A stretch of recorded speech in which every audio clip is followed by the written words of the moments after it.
The 2024 Summer Olympics in Paris promise to be the most eco-friendly games ever.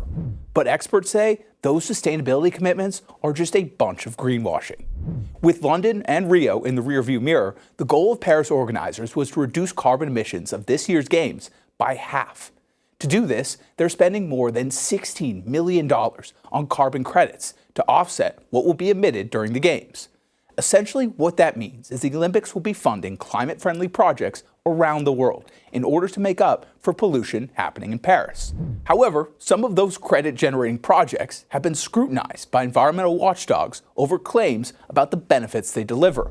Groups like Earth Day and Carbon Market Watch called out the transparency of the Olympics emissions assessment, questioning whether the purchased carbon credits will actually balance out the amount of pollution they're supposed to.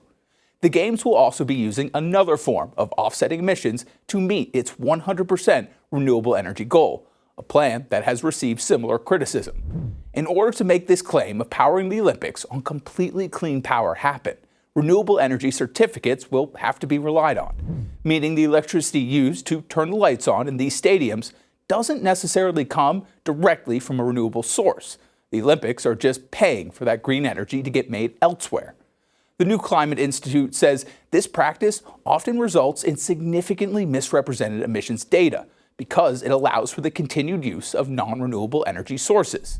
Olympic organizers do have answers for some of that pushback, now using blockchain tech to ensure whatever power they consume from non-renewable sources is accurately matched and injected back into France's power grid. There are few sporting events in the world that can produce a carbon footprint on par with what some nations emit in a year. But that's the current reality of the Olympics, and it's a problem we're likely going to hear discussed again ahead of future games. Jack Almer, Straight Arrow News.